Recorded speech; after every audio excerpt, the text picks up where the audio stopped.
Let's get a quick turn and get to the propaganda. The modern war is just a business, a grotesquely one. And the drone, they are not just tools.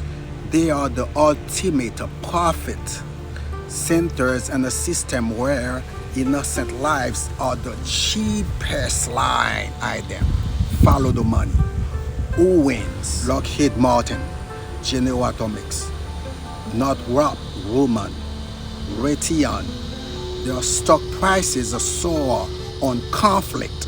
A single MQ-9 Reaper drone costs $32 million. The global military drone market project to hit $30 billion by 2028. That's not defense spending, folks. That shareholder enrichment fueled by perpetual war. And the lies come from the drone as precision and risk-free for our troops. Precision-free for our troops.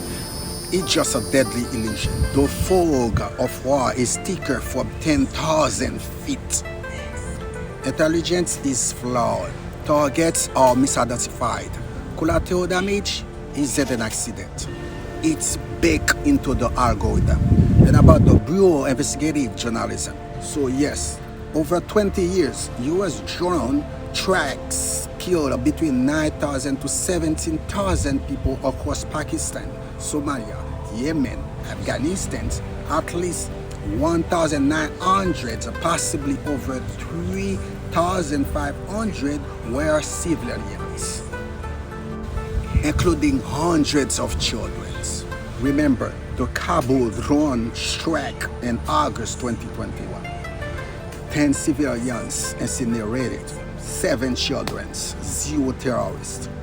An error. We paid, not the seal. Let's just do an equation cost for the war businesses. The math is simple. First, cost of a drone strike. Millions in hardware, few intel. And about the cost of a civilian life. It's a vague apology, maybe a few $1,000s in condolence payments, if acknowledged at all.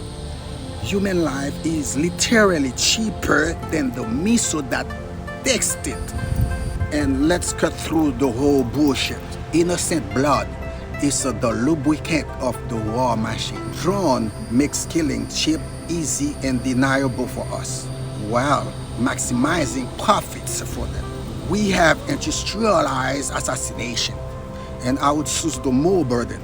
This isn't security.